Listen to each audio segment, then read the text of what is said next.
Yo, welcome back. This is Stu42 with my 100th video. Wow, if you'd asked me when I started if I'd reach 100, I doubt I would have said yes, but here we are, 100 videos and just over 200 subscribers, which I don't think is too bad considering I started doing this as a bit of an experiment and I don't exactly, I don't do flashy editing and I don't have any of the flashy, graphics or any of that sort of stuff. I just kind of do it as a bit of a hobby. Anyway, as you can see in front of you, or in front of me rather, there's no more steam tank. The steam tank is finally gone, dead and buried. We have used all of that up. I've upgraded. This is the final sort of layout that I was going to do with there's sort of 4 processing pods, each running off nitro diesel. So I've got the other one over here, only got a couple of batteries in.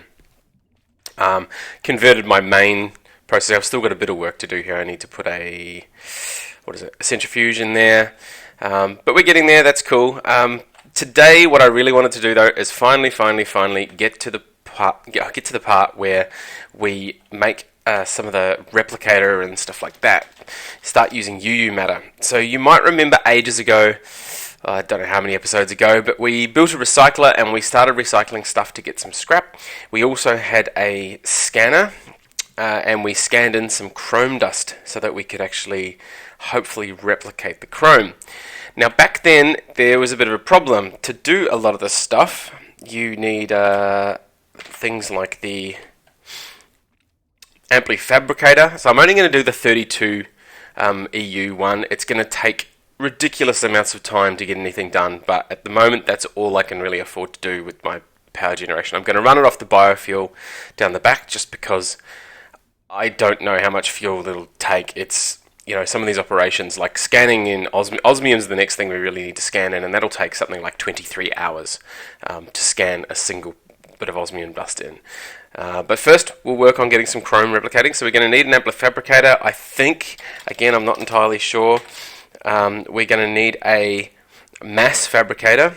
Now, the mass fabricator, it's these field generators that take a bit of doing. As you can see, they need the osmium. As well as that, there needs to be a replicator, which is there. Again, another one of these things that needs osmium. So it's looking not too bad. Basic circuit, yeah, I can get those pretty easily. Emitters, quartzite, sure, easy, not too much of a problem. What are those? Brass rods, yeah, not a problem. Okay, so we can get most of these machines built. Again, I'll do all this building off camera.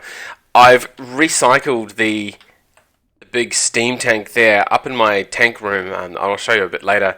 We've actually got, 3 new small tanks. One of them I'm hoping to hold the UU matter, and the other one I'm going to hold the Amplifabricator, which is a new sort of liquid. This amplifier liquid. So I'm not sure what the difference between the two liquids is, or if I even need both, but I'm going to make them both anyway. The next thing I need is also osmium, and as we know, osmium comes from iridium ore. You may have caught the comment that I made in one of my previous videos. I hit a vein of iridium ore. I was very, very lucky. So I'm going to process this iridium ore properly. I'll get a bunch of osmium dust out the other side. Hopefully there'll be enough there to have 1 dust left over for scanning, and the rest of it will be used to make these machines. If not, I think we're going to have to get the scanning done first, which means we're going to need to build ourselves another data orb. Yeah, these are a bit ridiculous to make as well. So I'm going to go away and make a bunch of stuff. I need to make a bunch of circuits, get these machines built. I'll also process this iridium. Once I get the iridium processed, we'll come back and I'll let you know just how much osmium this has given me, and we'll see where we go from there. Alright, well, I will see you in just a moment. Okay, we are back, and I'm back a little bit early just because I wanted to kick off the scan on camera. I've managed to make myself another data orb. These things are ridiculously expensive on Emerald. It's the second one I've made, and I can't imagine making a third one at this point. Yeah, a ton of emerald goes into that, and I don't have any left. So I've got this empty data orb now. The other one, as we know, we scanned chrome in. This is still processing the last of my iridium dust, but as you can see, Woohoo, we have a bunch of osmium happening here. So I've actually got these 2 extra piles of osmium dust. Now I have a feeling that when I did the second macerating step, because I'm using a 512 macerator, you sometimes get a byproduct, which means I think there was a 10% chance of getting an extra osmium dust. It looks like I hit that 10% chance twice, which has given me a couple of extra osmium dust, which is fantastic. So I'm going to grab one of these dusts. I'm not sure how much I need to actually make the setup. But the setup's kind of pointless without scanning one of these anyway, so I'm going to start the scanning. It's going to take I think I worked it out to be 21 hours and 40 minutes or something ridiculous like that, so chances are I won't restart recording until tomorrow in the real world. I may come back if I find out I have enough osmium to start making some of these things, and we'll get them made before we actually finish the scan. So hopefully this is all going to keep up. I might actually stop the blast furnace just in case. I'm a bit scared of the power not keeping up. Even though it's only 32, it should keep up. We've got batteries here, they're full. We've got batteries here, they're full. Osmium dust in. Here we go. So if we go to recipes, we go through till we find the osmium. Yeah, 77,824 seconds at a grand total of 50 million EU. Now, this is why I didn't want to run it off nitrodiesel, because 50 million EU is just ridiculous. That's like 150 buckets or something, or 150,000. Yeah, 150 buckets. It's a lot anyway. It's quite a bit of stuff to be doing. So that's going to sit there ticking along. These things are now full. This thing's still running. Actually, you know what? I might grab that. We'll just throw it in and see what happens. That's still going. These are still full. Now these are still blinking. This is a good sign. When these are blinking, it means that they're not running at full capacity, which is awesome.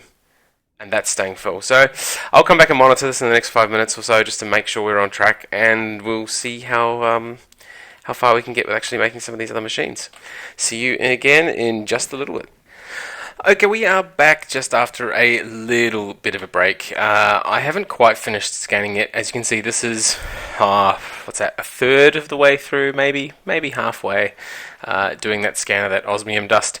I have managed to make myself the recycler we had already, which makes our scrap. I've managed to make the basic mass fabricator and the Amplifabricator. What happens is the mass fabricator makes UU matter using UU amplifier. Now, you don't need the UU amplifier, but the amplifier makes the time 1/4 of the time, basically, which means 1/4 of the power also. So I haven't got much UU amplifier left. I've run out of scrap, basically, so you need more scrap to make more UU amplifier, which helps the UU matter get made faster. As you can see, that's going to go tick down by 1. It's very slow to make as well, so I'm going to leave that going overnight. It looks like my power generation should keep up with it. So upstairs, I will run up there quickly and show you. So upstairs we have these 3 new tanks. One of them I have hooked up. It's 123 UU matter, so not a lot of UU matter in there. To make a single piece of osmium, you need 190 UU matter. So that's based on the atomic number of osmium, I believe. So those of you familiar with the periodic table of elements will know that the atomic number of osmium is about 190, I think, which means you'll need 190 UU matter. So hopefully after leaving this going all night, I'm going to run out of amplifier, but that's okay. I should be able to have enough power, and we'll be back, tomorrow, probably in about 24 hours for me. Not so long for you guys, and hopefully we'll have some more news on this. So the scanner should be done. I should have enough UU matter. The only thing I'm missing is a replicator. Now, unfortunately... Okay, we are back, and unfortunately I'm going to have to turn this into a bit of a 2-part episode. We've been sitting here merrily making UU matter. I've got a bunch of other stuff processing. I've tried mining a ton out the front. I've gone from less than 100 iron up to 1100, well, nearly 1200 iron there now, over 1,000 tin. I'm just not finding any iridium ore, so it's going to take me much longer to figure out what I'm doing with that. I mean, I've made more of that. Oxygen's full, that tank's full. 2,800 UU matter. That's been going non-stop for a few days now. Out there, if you were to dig down sort of just past that hill, it would all be dirt because I've just ender quarried the crap out of it. So what I'm going to do is I'm going to finish this episode here so that we can get on and do some other things. In the meantime, in the background, I'll be still trying to find some iridium. One of the things that has come out of me doing so much mining is we are up to quite a bit of chrome dust here, 84 chrome dust. So what I might do next time is, I don't know whether I'll make an episode yet. When I next come back, we may have an updated blast furnace, we may not. Pretty easy to do that though. The next level of heating coil, you make the ingots, Canthal I think it is, throw it in the vacuum freezer. In fact, I've already done an episode on that. So for now, I'm going to sign off. I will be back with the final bit of UU matter when we actually get to make something out of it with the replicator, just as soon as I can actually make the replicator, which would depend on that final bit of iridium. So for now, as always, thank you very much for watching, and we will see you next time.